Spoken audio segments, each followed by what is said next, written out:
Baik, Assalamualaikum warahmatullahi wabarakatuh. Apa kabar semua? Baik ya. Semua kita mulai lagi perkuliahan kita setelah Waalaikumsalam. UTS kemarin ya. Gimana kemarin UTS-nya? Hasilnya udah lihat ya. Hasil UTS-nya kan bisa dilihat sendiri. Nah itu nanti hasil UTS itu nanti nggak murni itu yang saya ambil karena akan saya gabungkan dengan nilai-nilai tugas. Nah, yang nggak mengumpulkan tugas, ya mohon maaf kalau nilainya nanti berkurang gitu loh. Karena nilai UTS itu akan dipengaruhi oleh nilai tugas.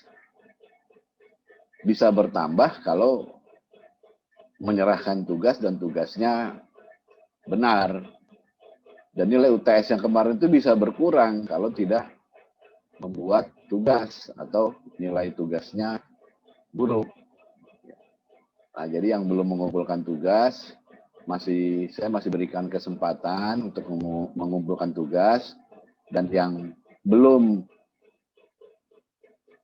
masuk waktu saya serahkan atau saya berikan tugas yang pertama, ya silakan dibuka di Google Class, itu ada tugas pertama, silakan dikerjakan gitu ya. Karena ada yang masuk di tengah-tengah perkuliahan kita, terus setelah beberapa kali pertemuan, ada yang baru masuk. Nah itu buka aja Google Kelasnya, di situ ada tugas-tugas ya dari awal. Kalau nggak salah tugas itu sudah 3 kali tugas ya. Baik, itu ya buat yang belum mengumpulkan tugas. Yang sudah mengumpulkan tugas ya aman, nggak ada masalah. Maksud 2 minggu yang lalu kita masih membahas soal materi Pascal. Nah, mungkin 2 minggu ke depan kita masih mempelajari atau membahas Pascal. Nanti sisanya 5 minggu kita akan bahas bahasa C, ya. Jadi 2 minggu dari sekarang dan minggu depan kita masih membahas Pascal. Sisanya 5 minggu, kan karena sisa pertemuan itu 7 minggu ya. Dari sekarang 7 minggu pertemuan, 2 kali ini Pascal, 5 minggu kemudian atau 5 minggu berikutnya kita bahas bahasa C. Ya. Baik, kita mulai saja. Hari ini kita akan membahas bagaimana cara membuat daftar nilai pada bahasa pemrograman Pascal. Ya, tolong disimak baik-baik ini. Ya, kita akan bahas mengenai pembuatan nilai pada bahasa pemrograman Pascal.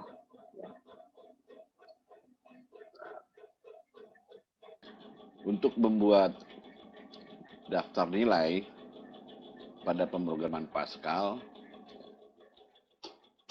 saya ingin menjelaskan dulu tentang statement read line. Kemarin dalam memasukkan data ke dalam suatu variabel, kita menuliskan langsung, misalkan seperti ini, AL, S, atau alas ya. Alas waktu kita membuat program mencari luas segitiga, ya, digunakan variabel. Salah satu variabelnya untuk alas adalah ALS misalkan. Ya. Nah kita berikan nilainya atau datanya, yaitu sama dengan 10. Seperti ini kan. Lalu kita buat lagi satu variabel untuk tinggi. Ya. Variabel tinggi misalnya TG, ya, titik 2 sama dengan titik 2 sama dengan 5 untuk variabel tinggi. Nah, lalu proses untuk pencarian luasnya LS titik 2 sama dengan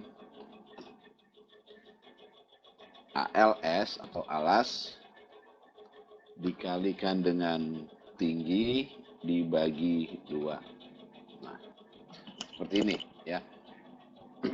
Itu variabel ALS langsung kita berikan datanya 10, variabel TG langsung kita berikan datanya 5. Dan LS ini adalah luas berisi rumus luas segitiga. dalam hal ini variabel-variabel ini kita berikan nilai atau data langsung pada saat kita membuat atau menuliskan program. Nah, dengan menggunakan readline atau readlearn, ya, readline atau readlearn, terserah kalian mau menyebutnya apa, tapi yang pasti read LN ini adalah read singkatan. LN itu singkatan dari line atau baris, ya. Tapi kebanyakan orang menyebutnya dengan readlearn. Nah, readlearn ini adalah suatu statement untuk memasukkan data ke dalam suatu variabel, tetapi setelah program dijalankan. Nah, berbeda dengan yang ini, ya, yang ini ALS sama dengan 10, TG sama dengan 5, ini memasukkan data sebelum program dijalankan. Sementara readline adalah memasukkan data setelah program dijalankan. Kalau saya tuliskan contohnya, ya, seperti ini misalnya, readline kurung buka variabel kurung tutup titik koma ALS. Terus readline untuk tinggi kurung tutup. Nah, baru kita masukkan rumus luas segitiganya. LS titik 2 sama dengan ALS dikali tinggi bagi 2. Seperti ini. Nah, ini sama, ya. Tetapi bedanya adalah data 10 dan 5 ini, ya, 10 dan 5 kita masukkan nanti setelah program dijalankan. Nah, begitu kira-kira fungsi dari readline. Baik, kita coba ya. Kita coba di Pascal sekarang. Oke. Nah, kalau di Pascal program harus dituliskan lengkap, nggak bisa sepotong-sepotong seperti yang saya contohkan tadi. Misalkan program segitiga, ya, titik koma, terus unit yang kita gunakan adalah CRT, lalu deklarasinya var. Kita tahu ada 3 variabel yang kita gunakan, yaitu ALS, tinggi, luas. Kita singkat dengan LS. Dan tipe datanya real aja semua, ya. Tipe datanya real. Lalu di program utama, ya, kita mulai dengan begin. Ini boleh dikasih spasi, ya, seperti ini. Oke. Begin, lalu CLRSCR ini adalah clear screen. Lalu, nah di sini baru kita masukkan. Biasanya kita buat ALS sama dengan 10, TG sama dengan 5. Tapi tidak demikian dalam hal penggunaan readline. Nah, dalam penggunaan readline, ya, kita bisa langsung tulis saja readline. Variabel yang digunakan untuk alas adalah ALS, ya, readline ALS, koma. Lalu readline lagi, koma TG, titik koma, dan rumus luasnya, titik 2 sama dengan ALS dikali TG bagi 2, titik koma. Nah, kalau sudah seperti ini, tinggal kita tampilkan hasilnya dengan menggunakan perintah write. Nah ini bisa pakai ln ataupun tidak, ya, tergantung nanti kebutuhan. Kapan kita mau pakai write aja, kapan kita mau pakai write-learn, ya. Oke, contoh ini kita pakai write-learn. Write-learn yang dicetak adalah atau yang ditampilkan adalah luas. Write-learn LS Nah, karena dia bilangannya real, tipe datanya real, berarti harus kita tentukan desimalnya, ya. Titik 2, ini angka, ini maksimal 2 digit di depan, ya berarti 2 aja. Terus desimalnya berapa? Misalnya 2. Di belakang komanya 2. 2,2. 2.22. Oke, selesai. Nah, baru kita tutup dengan read line. Nah, read line ini seperti yang pernah saya jelaskan minggu-minggu lalu untuk menahan supaya outputnya tidak langsung hilang atau tidak langsung out dari tampilan, ya. Selesai, N. Oke, nah, seperti ini. Nah, sekarang kita lihat penggunaan dari read line ini, ya. Beda dengan, saya geser sedikit. Nah, ini, ya, ALS sama dengan 10, TG sama dengan 5. Ini nilainya kalau kita mau rubah alas atau tingginya berarti kita harus rubah di script programnya. Tapi kalau dengan menggunakan readline, ya, kita eksekusi program, ya, lalu masukkan datanya, lalu selesai. Lalu eksekusi lagi kita bisa ganti dengan data yang lain. Oke, sekarang kita compile dulu. Ya, ini ada compile. Oke. Dan sukses, compile sukses berarti program tidak salah, ya. Kita run. Nah, di sini kita lihat pointer atau kursor berkedip-kedip, artinya dia menunggu pengisian data untuk alas. Kita isi misalnya 10, enter. Ya, terus ini yang kedua adalah tinggi, kita isi 5, enter. Maka hasilnya adalah 25, karena 10 dikali 5 dibagi 2 hasilnya adalah 25. Nah, begitu kira-kira. Nah, dari tampilan ini, ya, kita bisa memperjelas karena kalau kita jalankan di sini, ya, agak sedikit membingungkan ini apa maksudnya itu, ya. Nah, kita bisa memperjelas dengan memberikan teks di sebelum readline ALS ini dengan menggunakan write, terus kurung buka, kita bisa masukkan sebuah atau kalimat yang berisi misalnya masukkan alas, titik koma, titik 2, spasi, tanda kutip, lalu kurung tutup dan pisahkan dengan titik koma. Karena ini dua baris atau dua perintah yang berbeda barisnya, ya. Jadi write masukkan alas, lalu readline ALS. Ya. Yang tinggi pun juga demikian, ya. Write masukkan tinggi.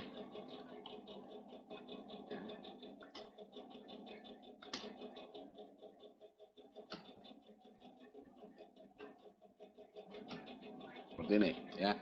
Jadi write masukkan alas, readline ALS, write masukkan tinggi, readline TG. Nah, kenapa write-nya ini tidak menggunakan LN? Agar pada saat kita memasukkan data itu berada di sebelah kalimat ALS, bukan di bawahnya. Kalau kita buat di bawahnya, kalau kita buat LN di sini, maka kursor yang berkedip-kedip untuk meminta memasukkan data itu akan ada di bawahnya, ya. Oke, nah sekarang yang write luasnya ini, ya, kita bisa tambahkan teks atau kalimat atau string, ya, dengan kata atau kalimat luas segitiga, ya, sama dengan tanda kutip tutup dan pisahkan dengan koma. Nah, kenapa harus koma bukan titik koma? Karena ini adalah satu perintah untuk dua tugas. Tugas yang pertama adalah menampilkan kata luas segitiga sama dengan, lalu tugas yang kedua adalah hasilkan luas segitiganya, hasil dari proses yang di atasnya ini. Ya. Oke, kita compile dulu, ya. Dan compile sukses, berarti program tidak ada kesalahan tulis. Kita jalankan. Nah, hasilnya seperti ini. Masukkan alas. Kita masukkan, sekarang kita masukkan angka 20 misalnya. Lalu tekan enter. Keluar masukkan tinggi. Angka 10 misalnya. Tekan enter. Luas segitiga adalah 100. Betul ya, 100 ya. Karena 20 dikali 10 dibagi dengan 2, 100. 10 kali 20, 200 dibagi 2, 100. Nah, demikianlah kira-kira penggunaan dari read line. Kalau seandainya di write ini kita masukkan ln atau kita tambahkan ln seperti ini, ya, satu aja. Ya, kita jalankan. Nah, lihat, ini kursornya ada di bawah, bukan di sebelahnya kalimat atau teks masukkan alas. Itulah kenapa saya tadi tidak menggunakan ln. Nah, ini yang tidak menggunakan ln, masukkan tinggi, dia ada di sebelahnya, ada di sampingnya. Ya, itu bedanya tadi ya. Oke. Nah, itu sekilas mengenai perintah read line. Nah, karena dalam pembuatan dari daftar nilai itu kita akan menggunakan read line di sini. Sekarang bagaimana caranya kita membuat daftar nilai mahasiswa dengan menggunakan pemrograman Pascal. Oke. Output yang kita inginkan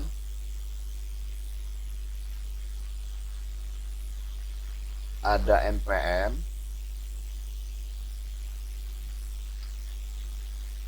ada nama mahasiswa,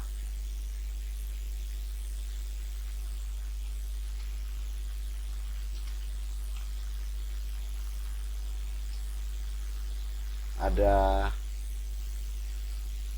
nilai teori, kita singkat aja nilai T ya, nilai teori, dan ada nilai praktek, nilai P misalnya.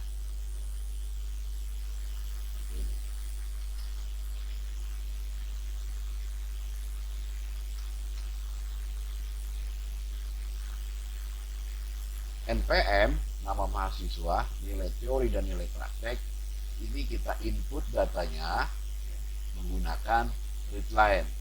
Nanti di bagian akhirnya di baris kelimanya atau baris berikutnya ada nilai rata-rata.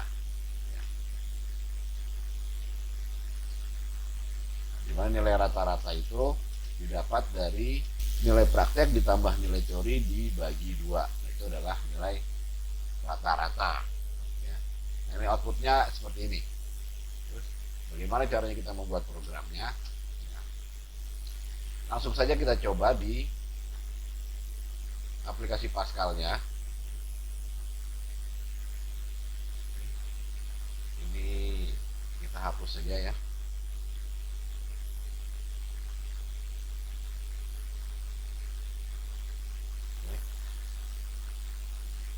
Yang pertama read line untuk npm. Katakanlah di sini masukkan atau isi data npm. Lalu variabelnya yang kita gunakan adalah misalnya npm juga. Nah, ini variabelnya. Terus untuk nama kita tulis saja di sini, masukkan nama mahasiswa, nama MHS.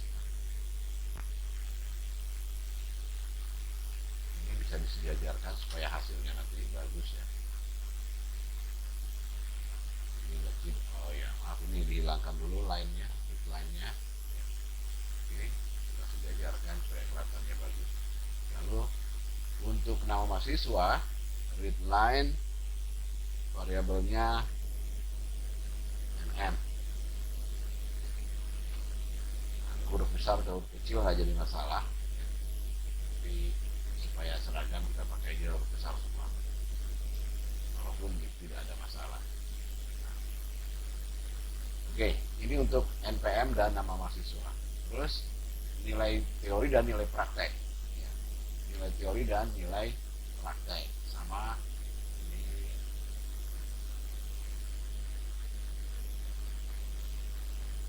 Right, kurung buka, nilai teori,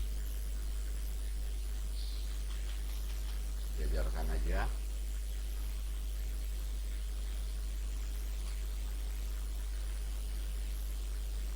Kurung tutup, titik koma, lalu variabelnya di NT misalnya, NT untuk nilai teori, kurung tutup, titik koma, dan nilai praktek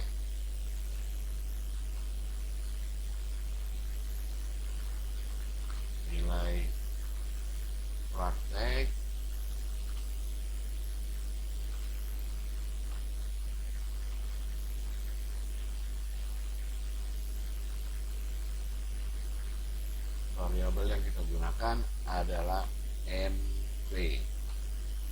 Oke, nah sudah selesai untuk pemasukan data. Nah, ada salah tulis nih.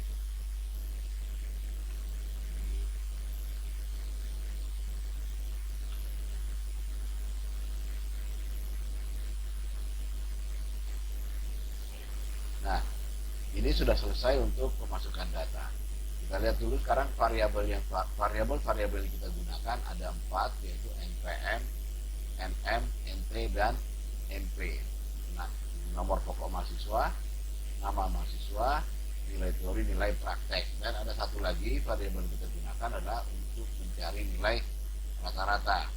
Di sini bisa kita langsung buatkan atau tuliskan rumusnya untuk nilai rata-rata. Kita buat variabelnya NR titik 2 sama dengan nilai rata-rata itu adalah NT ditambah NP dibagi 2. Nah, kalau seperti ini NT dan NP ini harus berada dalam tanda kurung supaya dilakukan dulu penjumlahan baru dibagi 2.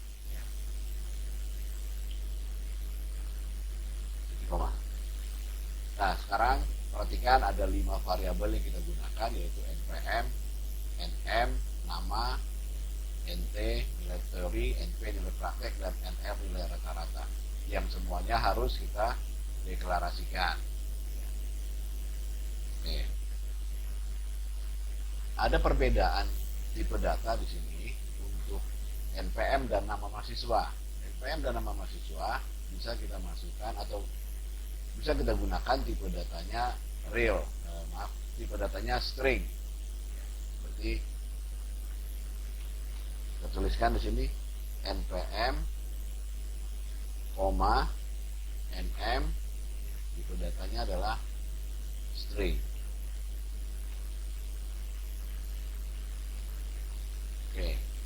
Nah, untuk nilai teori dan nilai praktek bisa kita masukkan atau datanya bisa kita berikan tipe datanya dengan tipe data real, NT, NP,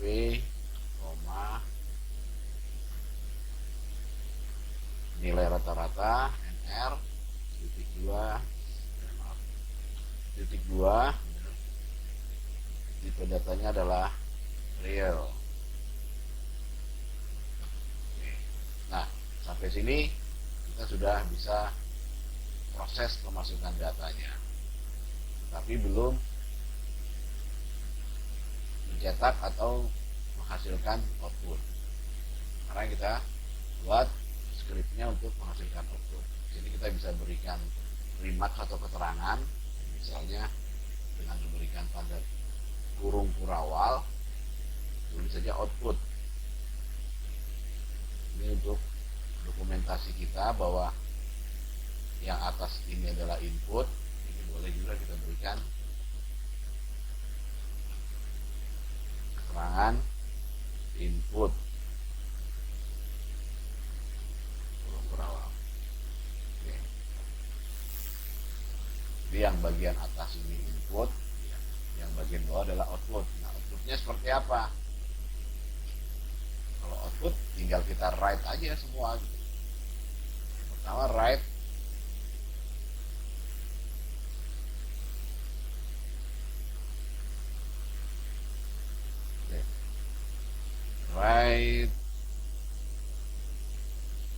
npm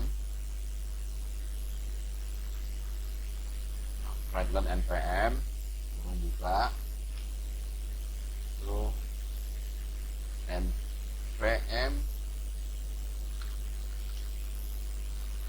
2 kutip kurung tutup koma, variabelnya adalah npm titik koma, maaf tutup kurung tutup titik koma.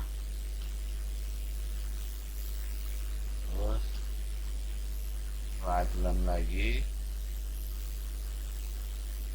kurung buka tanda kutip 1 untuk nama mahasiswa. Dua ini hanya agar tampilannya terlihat bagus saja. Variabelnya adalah nm belum tutup titik koma. Nanti bisa kita sejajarkan supaya nanti hasilnya bagus, tampilannya bagus.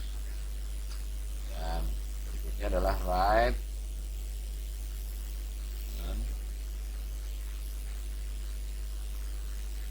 nilai teori.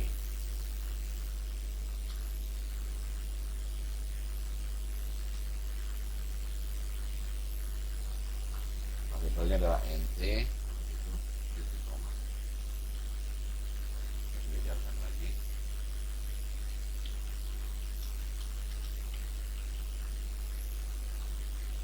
Dan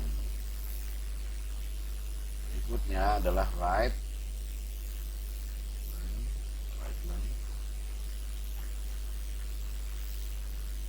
nilai praktek.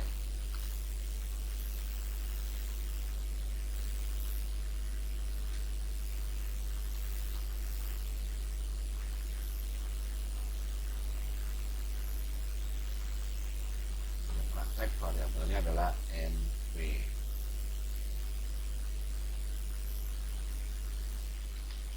Sebenarnya untuk sejajarkan ini bisa terakhir ya, jadi nggak satu-satu seperti kayak ini. Misalnya terakhir kalau sudah semuanya dituliskan. Ada salah, ada kurung di sini ya.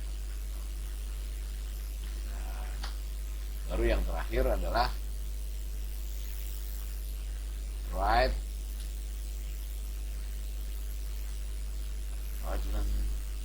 nilai rata-rata.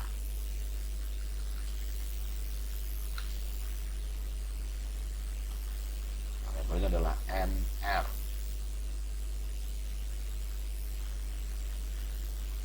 Dah, selesai. Ya. Kita cek dulu sudah benar ya. npm nm string npm nm nt np nr nt np dan nr ini real. Nah, ini kalau karena dia tipe datanya real, kembali kita tentukan jumlah desimalnya. Ini bisa 2 bisa 3 boleh 3 misalnya, koma angka di belakang koma 2. Baik, kita compile dulu. Ada yang salah ternyata, nilai ini tidak ada tanda kutip awalnya. Oke, compile lagi.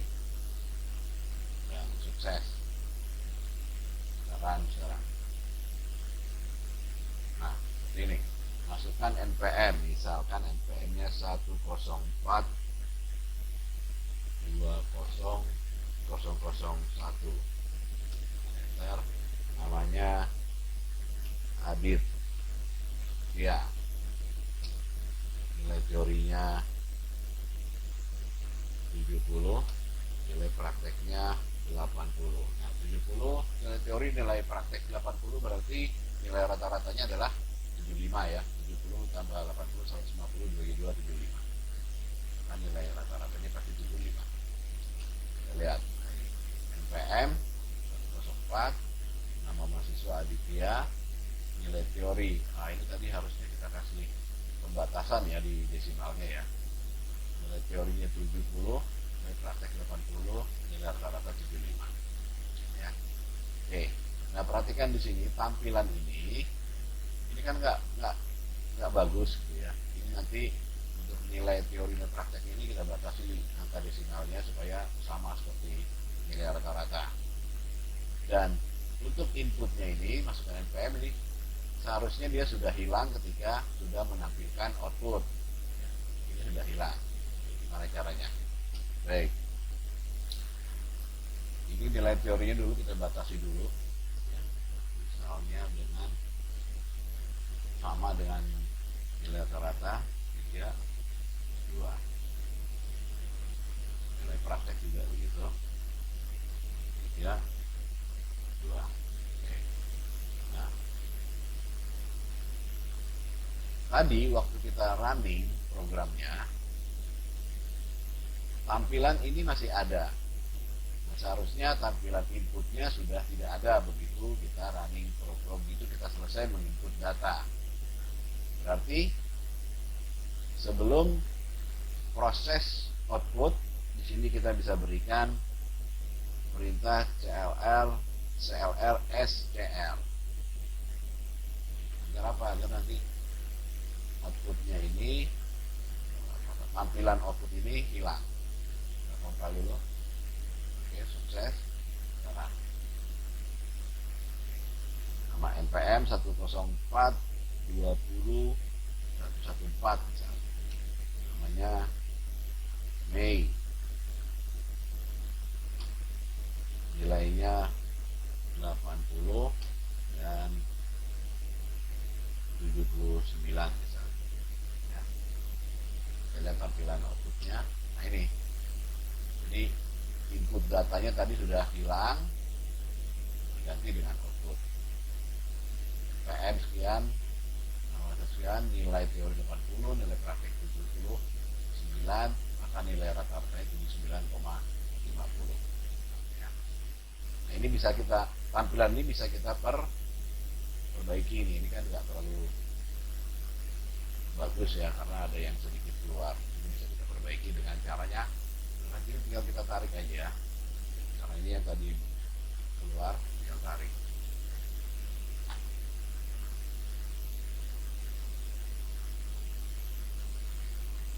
Oke. Itu kira-kira untuk membuat program tampilan nilai. Kita jalankan dulu. Kita coba lagi sekali lagi. PM 104 2000 007, namanya James Bond.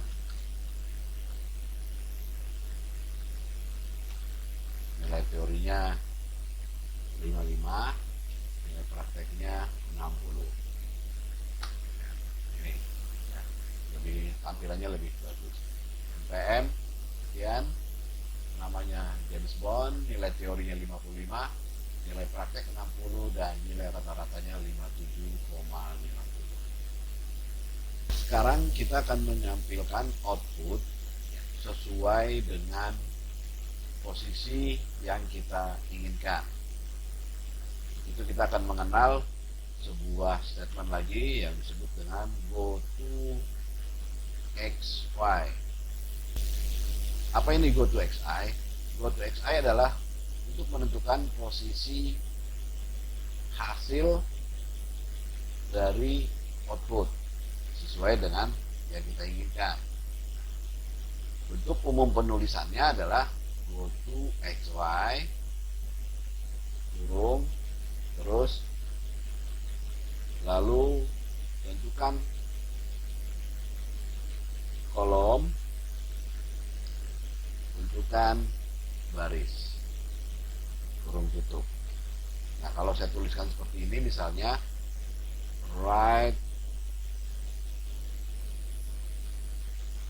kalau sudah menggunakan go to XY kita nggak perlu lagi gunakan right len karena sudah diperintahkan untuk menentukan posisi. Tapi kalau mau dipakai sudah terlanjur atau sudah terbiasa dengan menggunakan right len ya nggak apa-apa.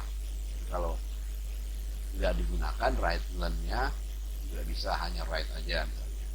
Right NPM misalnya atau nama mahasiswa. Nah, kalau ada perintah seperti ini, go to XY 5,6 lalu cetak nama mahasiswa. Atau ini deh, NPM ini. Ya. Oke, ganti. Ya. Right NPM lalu ada tanda titik 2-nya di sini. Kurung tutup. Nah, kalau ada perintah seperti ini, berarti NPM ini sampai di sini akan mulai ditampilkan pada posisi kolom kelima baris ke-6.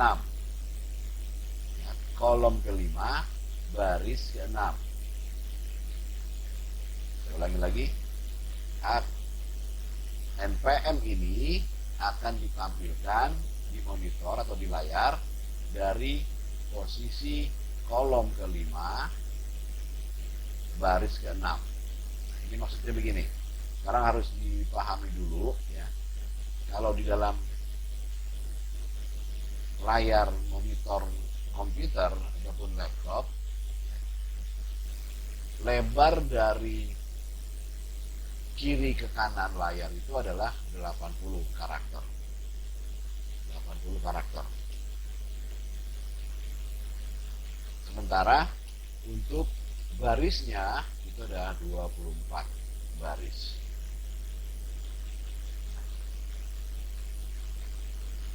Jadi kalau ini atas layar dan sini ke sini itu 80 karakter. Karena kalau ini atas, dari atas ke bawah itu 24 baris. Itu layar, luasnya layar monitor komputer ataupun monitor dari laptop. Itu sama semua. Dari kiri ke kanan 80, dari atas ke bawah 24. Nah, kalau kita tuliskan go to XY 5,6 right NPM, maka kata NPM ini ya, itu akan ditampilkan pada posisi baris ke-6. Saya 1, 2, 3, 4, 5, 6. Seperti di sini barisnya. Kolom kelima, berarti kita masuk ke 5 ketukan. 1, 2, 3, 4, 5. Berarti di sini.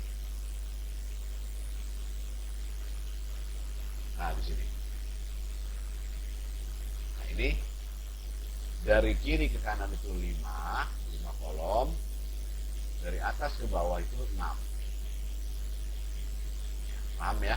Oke.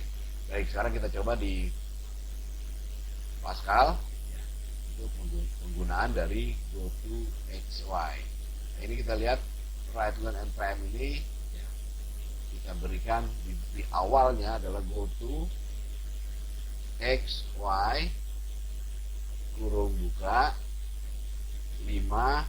Berarti dari kolom kelima baris ke-6. Akhiri dengan titik koma. Begitu juga untuk nama. Go to XY kurung buka kolom kelima. Kolom kelima barisnya harus turun ke bawah, berarti baris ke 7. Jadi koma. Nah, ini karena sudah terlanjur menggunakan right learn, ya sudah biarkan saja. Sebenarnya nggak pakai right learn pun juga bisa ya. Terus untuk nilai teorinya, go to XY, kurung buka,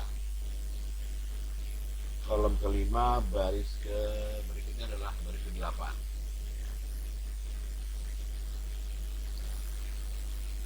Dan untuk nilai praktek, go to XY, kolom kelima, baris ke berarti ke-9. Dan yang terakhir untuk rata-rata, nilai rata-rata, go to XY, kolom kelima, baris ke-10. Tutup di koma. Oke, sudah, kita coba ya, compile dulu. Kalau tidak ada salah penulisan maka compile akan sukses. Oke, tidak ada salah tulis, compile sukses, run. Kita jalankan programnya, kita isi NPM-nya 104/2077. Nama misalkan Rusdi. Nilai teorinya 68, nilai prakteknya 78. Nah, ini hasilnya. Ini perhatikan, NPM ini dimulai dari kolom kelima dari kiri, turun dari atas ke bawah itu 6. Terus nama mahasiswa 7, nilai teori 8, nilai praktek 9, dan nilai rata-rata 10. Ini hasilnya. Oke. Nah, untuk sementara ini dulu yang bisa kita pelajari. Minggu depan kita lanjutkan lagi untuk lebih jauh tentang pengisian daftar nilai ini. Baik, kalau ada pertanyaan silakan tanyakan di kolom komentar. Terima kasih. Kita ketemu lagi nanti minggu depan. Insya Allah nggak ada masalah di koneksi internet saya, ya, sehingga kita bisa kuliah dengan lancar. Terima kasih. Sebelumnya, lebih dan kurang saya mohon maaf. Wabillahi taufiq wal hidayah. Wassalamualaikum warahmatullahi wabarakatuh. Waalaikumsalam warahmatullahi wabarakatuh. Sampai ketemu minggu depan.